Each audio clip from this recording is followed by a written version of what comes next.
Good evening. On behalf of Southern Oregon Climate Action Now, welcome to our 2020 interview series with candidates for the Oregon House, Senate, and County Commissioner. My name is Bob Kaplan, and I will be your moderator for this interview. As a tax-exempt 501c3 nonprofit organization, SOCAN cannot endorse candidates, but we can offer constituents information on where candidates stand on issues related to our mission. The focus of these interviews is therefore limited to questions about climate and the environment. All candidates for the general election have been invited to participate in these interviews. Some have accepted and others have declined.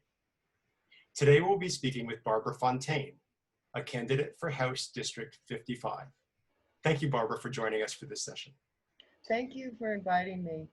Let me say a few words about the format. Okay.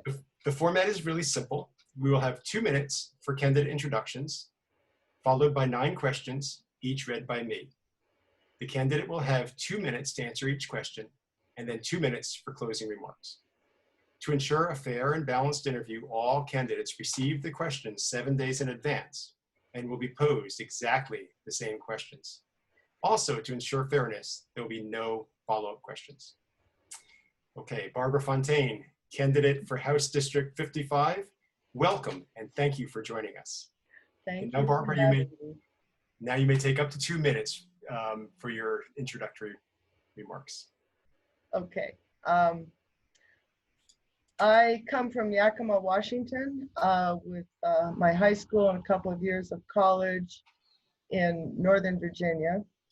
I moved to Oregon in 1974 to get residency to attend Oregon State University in forest management, and completed Bachelor of Science degree there. And in 1976, I went to work for the Ochiko National Forest as a firefighter. It was between, summer, working summers to pay my way through college. And I ended up with my entire career on the Ochiko National Forest, which gives me a particular insight on climate change as it's happening. I could see it. The very first year that I started working, I arrived for work on June 11th, and you couldn't get to much of the forest because of snowdrift. The snow no longer piles up. The fire seasons are about a month longer and last a month longer into the fall.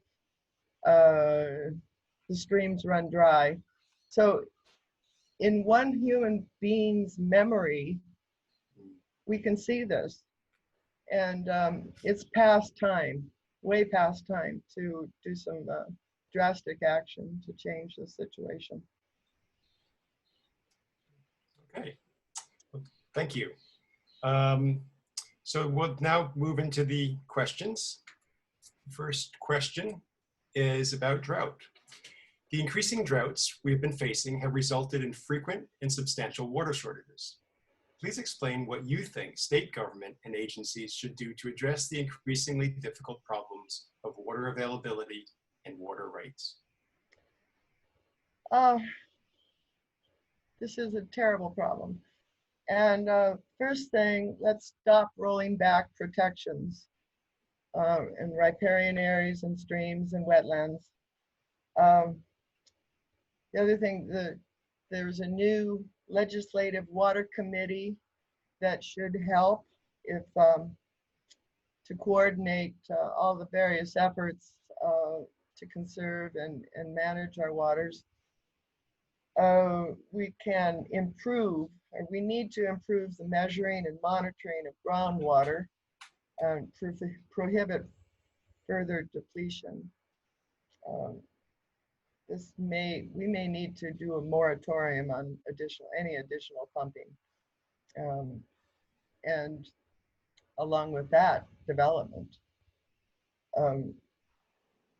any housing development out in the desert requires water from someplace. Better mapping of watersheds to optimize improvements. Where should we be spending the dollars? Pipe the canals. Incentives for more efficient irrigation. And why not put solar collectors at every pumping station? We need to increase the education and monitoring and enforcement of the existing laws that we have. And this requires funding, adequate funding. Restore and recreate historic wetlands for their storage capacity. And I think I'm finished now. Well, thank you. Okay, our next question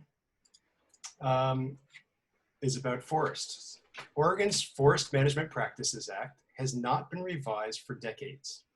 Do you think it should be revised? And if so, how? Yes, at one time our Forest Management Practices Act was the best in the nation. Sadly, that's long past. Today, the pressures of forest production and development, the scarcity and complexity of the issues, we've learned so much since the original Forest Practices Act are huge, and it's really time to step up reforms to that act. We need to look at watershed thresholds for disturbance and activity. We need wider buffers on the streams. The science is really stacked up and showing how important that is. We need more large woody debris, legacy trees, and snag habitat. More controls of what happens on steep and unstable slopes. These are all things that should be addressed in the Forest Practices Act. Also, though, prohibit conflicts of interest with the forestry board members who set forestry policy. We need campaign finance reform and lobbying restrictions. We need to provide financial and technical assistance to small forest land owners to help them improve practices. Reinstate the severance tax and reform the real estate investment trust laws that benefit corporate landowners. All this requires more funding, adequate funding. And I think I'm finished. Great, thank you. Okay, Oregon's wildlife management plan has included removal of wolves from the state endangered species list and a proposal to allow bear hunting along the wild and scenic Rogue River. Do you think it is important to conserve Oregon's bears, endangered wolves, and other wildlife species at risk? Please explain why and identify where this ranks in your list of priorities. Well, yes, it's important to save and conserve and cherish all the pieces. I understand that the proposal to increase bear hunting along the Rogue has been withdrawn. I'm not opposed to hunting for food. It's a way people connect with the land that is part of our ancient profile. But we need to find better solutions for bear people conflicts with people who are recreating in these areas and rural communities that bears are attracted to. I think we can do that with education and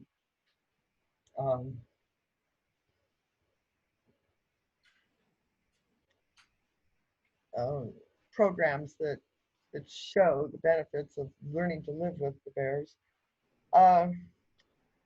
We need to learn to live with the wolves. Perhaps that means changes in the free range concept for grazing. to something more supervised. There are other things that people are trying out there. We need to work at it. However, I don't think that we want to put small ranchers out of business.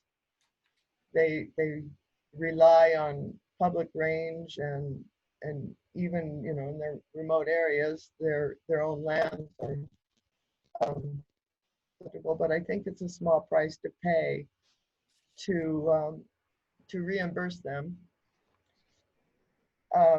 This is a lower priority to me than some of the other programs, but it's easier. Some of the fixes are easier. Our time is up, so we'll be, thank you. I've got to figure out how to turn this off. Okay. All right, thank you. Our fourth question, given that some segments of Oregon's population suffer more extensively than most from adverse climate impacts and toxic pollution, how should we invest in correcting health and other social inequities as part of our response to climate change? First, adequately fund the staffing of the environmental task force that oversees a lot of this. And the second thing is make sure the rules for the rules under the Toxic Free Children Act are strong. And then I would focus on these populations, these communities in my district, such as the Klamath tribes and restoration of the Upper Klamath Lake. That's environmental justice that's a long time in coming.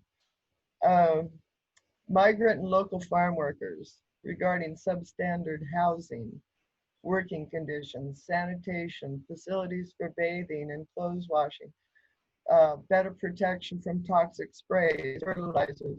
We have the laws, but inadequate for enforcement in a lot of cases. There's still too many people without health care, including mental health and substance abuse.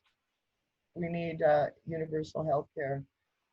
Need more emphasis on prevention of physical and sexual abuse, better protections for children.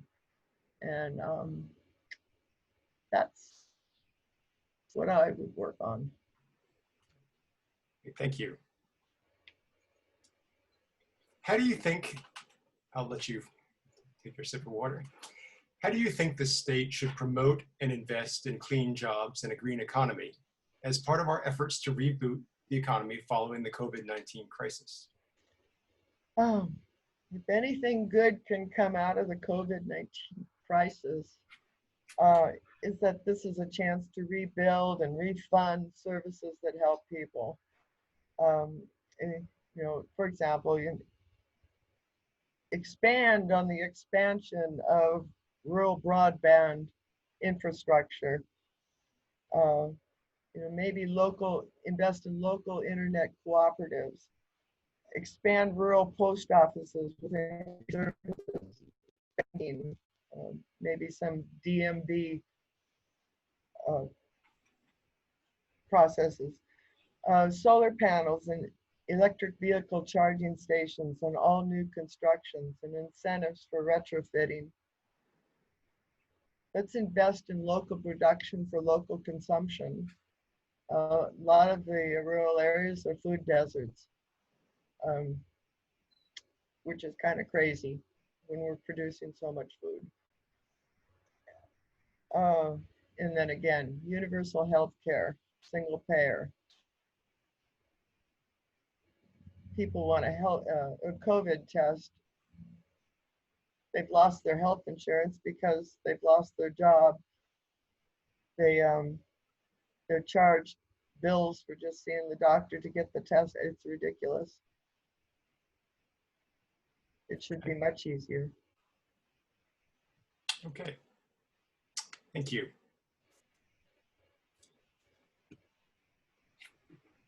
Given the consensus among climate scientists that global warming is a reality and human activity is largely responsible, what do you think are Oregon's top 3 or 4 priorities to address the climate crisis?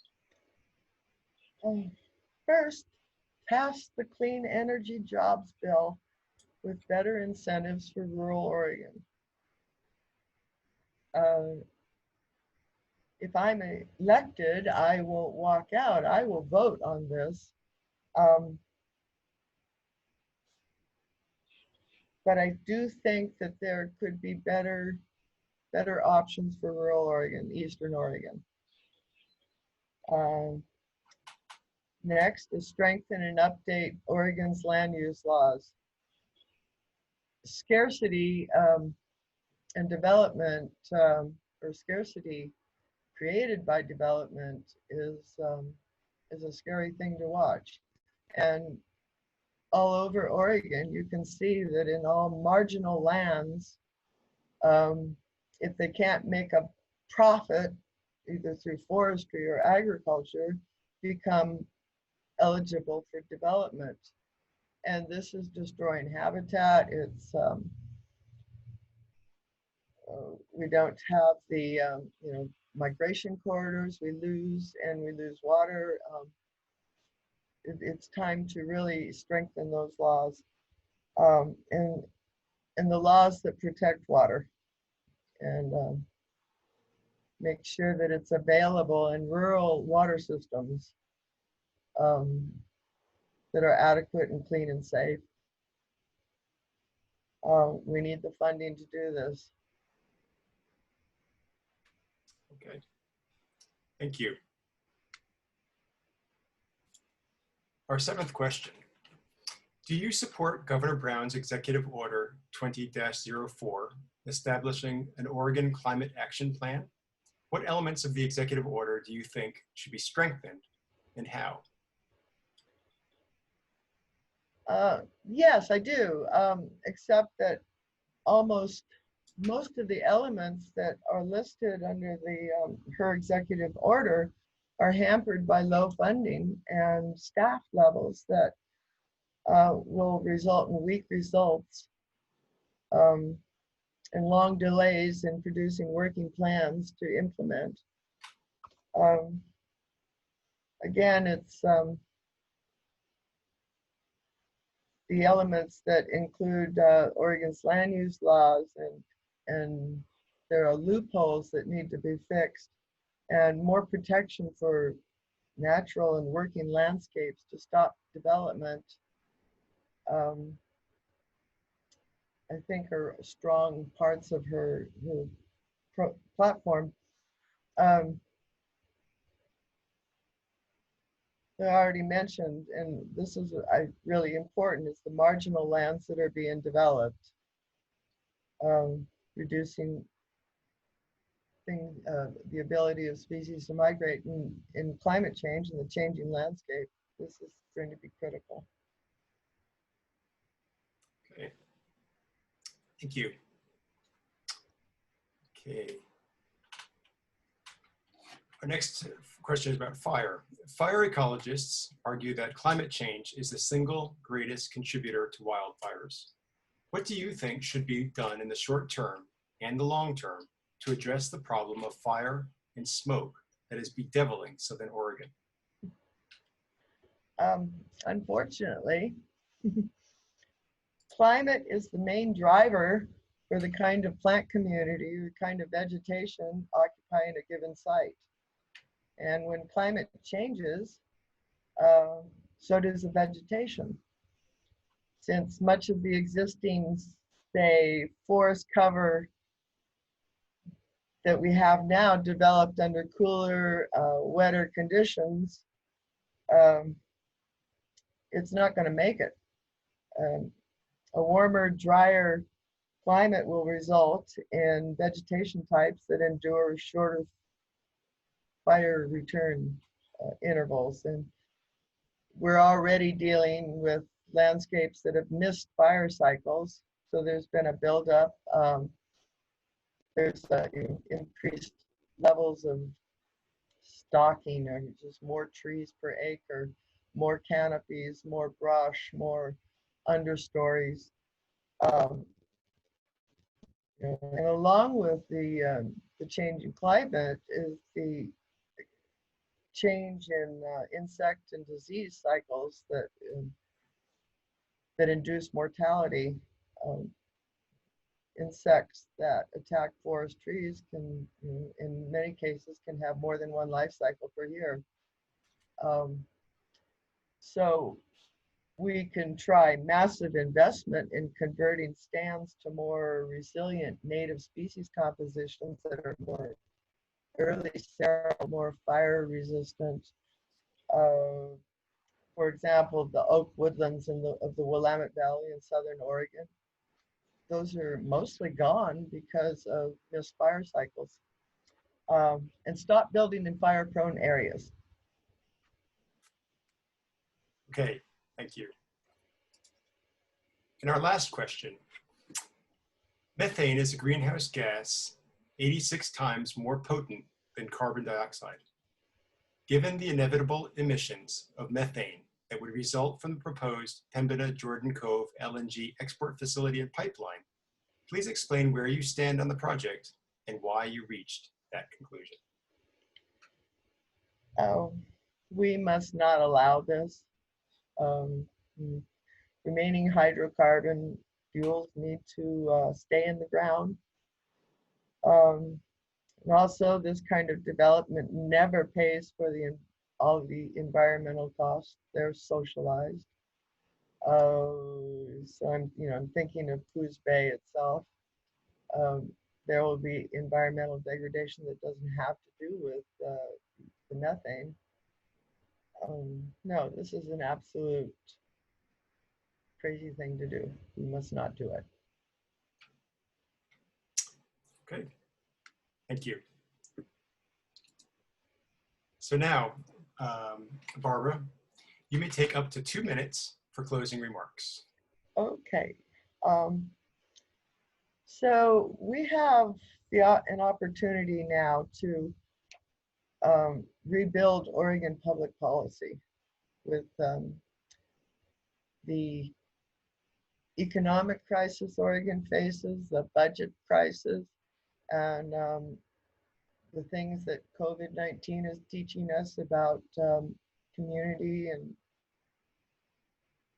we should take momentum. We should make momentum to make changes. And some of this should start with campaign finance reform, lobbying reform, influence transparency. Is who's talking to who in Salem. We need tax reform, and we need those who can afford it to pay to support an entire Oregon.